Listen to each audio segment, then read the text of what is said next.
Hey guys, it's me, Adam. I'm making this little video real quick because I'm kind of, I don't know what I am. I've been dealing with this flood situation around my area since it started to flood and the aftermath here for a week. And I guess I'm making this video so you can pass on to people that are not preppers and that believe FEMA and Red Cross and all those people are going to come to save them. Because quite frankly, I'm tired of all of them.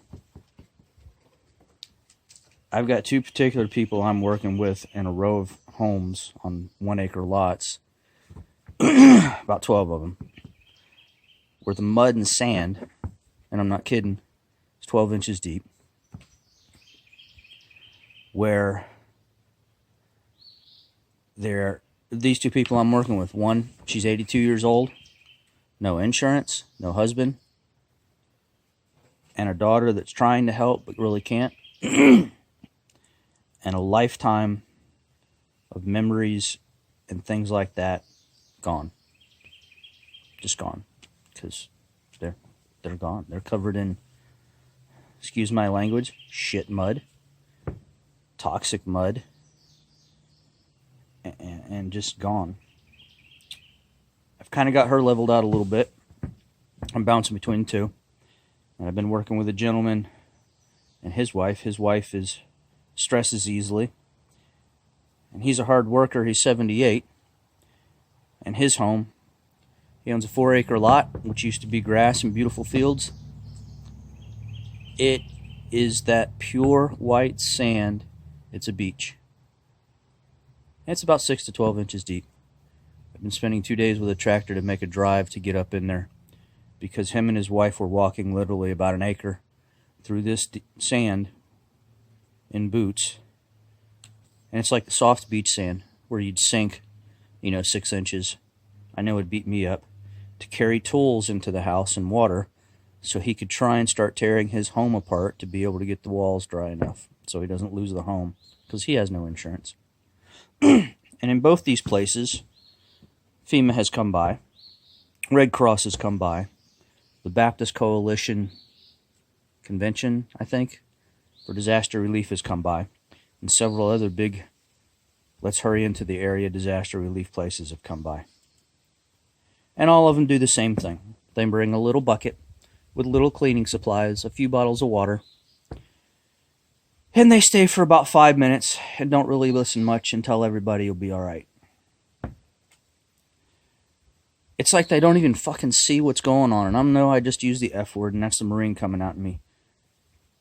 And I'm sorry, I used the F word, but I did. So freaking be it. It's like they don't even see what's going on.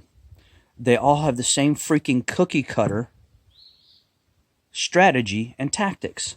They treat every disaster the freaking same. Oh, let's go in there, give them a little bucket, and oh, it'll be okay. If you can't tell, I'm freaking pissed. And I've done one other video where I'm this pissed, and it's with the wife with the airplane.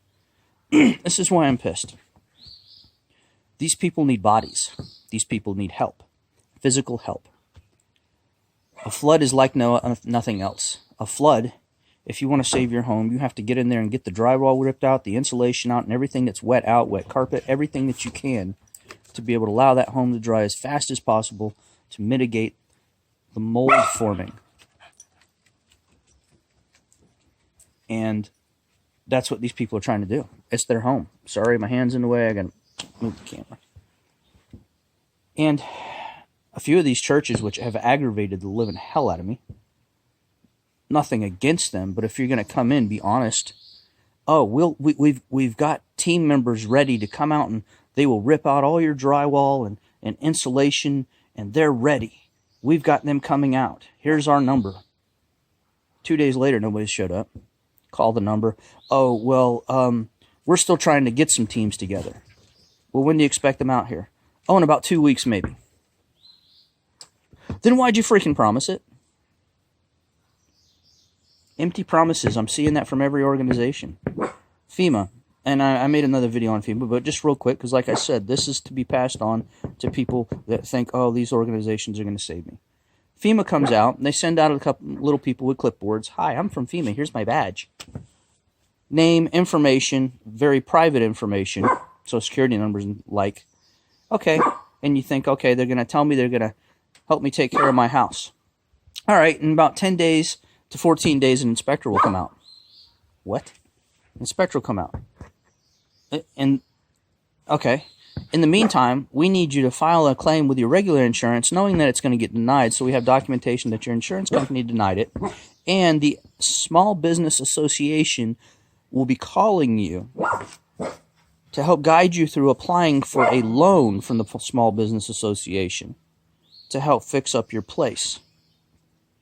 And if they turn you down, then keep that paperwork so you can send your paperwork from the Small Business Association and your insurance company to us after the inspector comes by, so that then we can figure out if we can help you. Let's do some math here. We have people that have, luckily these people, it's a tight community and relatives live close, okay? So a lot of them are staying with relatives. Some of them are camping out in their yards. That's a whole nother freaking story. Camping out in their yards with no septic. Okay, so let's do the math here. FEMA comes out a few days after the disaster, so let's be very generous. 3 days after. Okay, an inspector will be out in, let's say, 14 days. Okay, I'm going to just round things up for easy math. That's 20 days out. Okay, after the inspector comes, you're supposed to try and get your insurance to apply and deny, and Small Business Association. So gosh knows how long Small Business Association will take to get back to you until you're denied. Okay, I'm going to assume this is a government-type agency, so I'm going to assume a month later. So let's add 30 days onto the 20. Okay, now we're at 50 days. Let's just round it up to 60. What the hell? 60 days out to be able to still apply to get help from FEMA. 60 days out. So I'm figuring, before you ever get an answer from FEMA, and all it's going to be is financial help, they're going to give you money, which you can't do a damn thing with right now. I'm figuring 6 months to a year, you might, if you pass all the approval processes, see some money to help you out. Let me back up. These people are on Social Security because they spent their entire savings to buy these homes, figuring they were going to retire in these homes. So that's where their money went. And they live off Social Security. So people out there that think, oh, I'll be fine, FEMA, Red Cross, etc., church is going to come save me. No, they're going to come talk to you. They're going to give you a little freaking bucket full of something. Not even a case of water. And if they do give you a case of water, that's the last time you're going to see them. They'll set up a shop somewhere and say, hey, you can come to us, and we'll give you a meal and maybe a little more water, if you can get there. But what these people need, what I'm seeing need, and I've never experienced a flood personally. Been worked in it. I've worked in every other environment as far as disasters. Not earthquakes, I take that back. Not an earthquake. But you know what they need? They obviously need moral support, somebody to listen to them. Somebody to listen to them for longer than 5 minutes. And they don't need somebody to say, it'll be all right, because they know.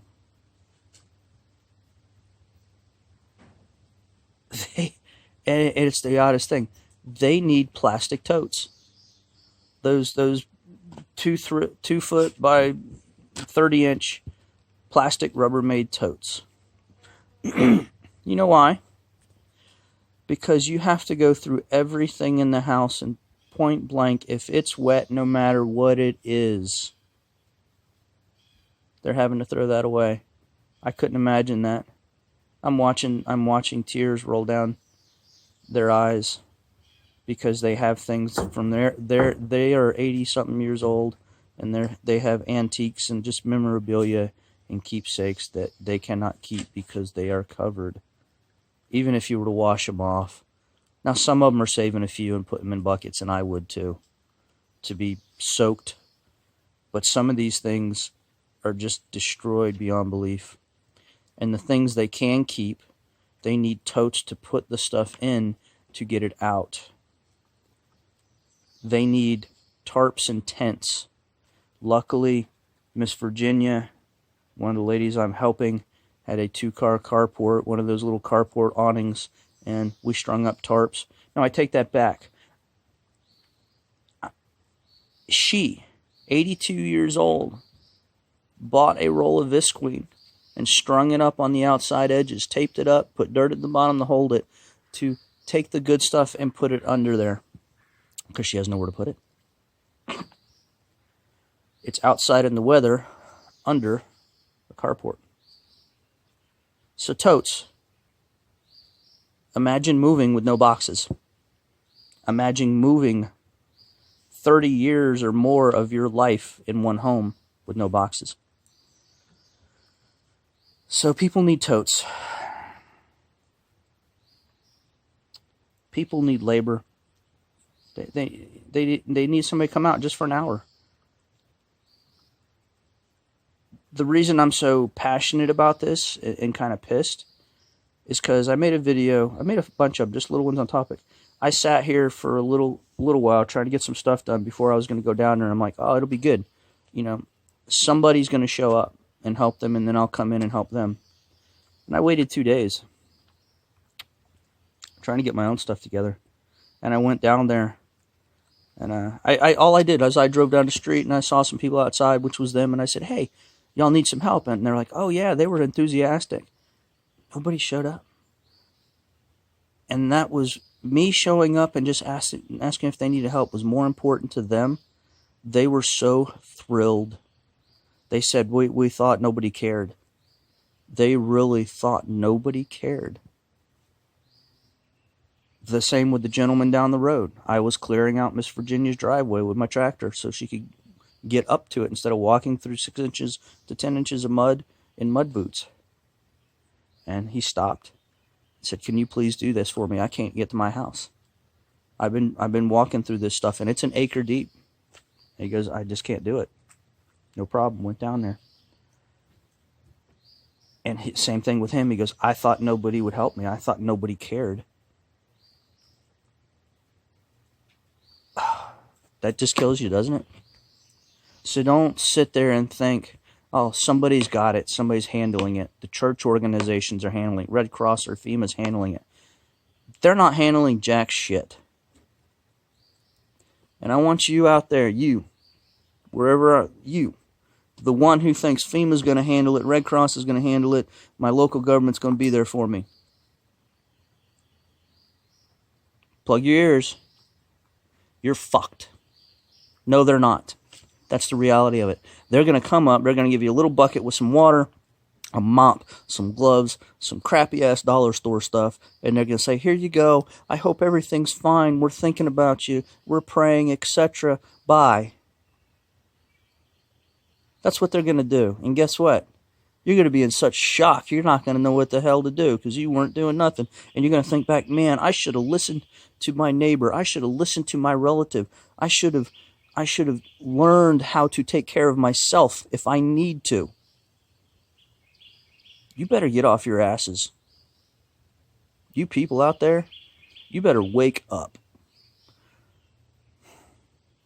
I have a friend of mine, and I'll never forget this statement because it's kind of funny, but it's kind of true and sad. And he's like, and I'm the same mindset. I will teach you anything you want to learn as long as I know it. I will help you out. He said, I'd rather feed them than eat them. And what he means by that is I'd rather feed them information and teach them how to do stuff and help them out than have to watch my family suffer because they didn't think to prepare or think to learn how to do something. And what he means by eat them, it's just a joke, but they're going to die. Another person I would call a friend, but he's a very popular person, so he has a lot of friends. I have a t-shirt of his. It says #bodybag. And it's a joke. And in this environment, you have to have an attitude. Just a joking attitude. That's the only way you can survive. And what that means, people ask me, what the heck does that mean when they see that shirt? And I explain to them, it means if you don't learn to take care of yourself to some degree, with either knowledge or physical preparations, that's where you're going to end up. Because you're going to be one of the stupid people that think, oh, the government's going to take care of me. I'll dial 911. They'll be here in just a few minutes and I'll be fine. I don't need anybody to take care of me. I'll let the government do it. I have nothing against the government. I have a lot of things against the people that make up the government, because they are clueless as far as what happens on the ground for real. Alright, this video is freaking, good God, almost 20 minutes long. I'm going to have to edit it. Maybe I won't. That's all I got to say about that. I got work to do. I got people to help. I got people to let know that they are cared for. And if I'm going to do it by myself, I'm going to do it by myself. That's all I know. I hope somebody would do it for me when I'm their age. I'm out of here. Bye.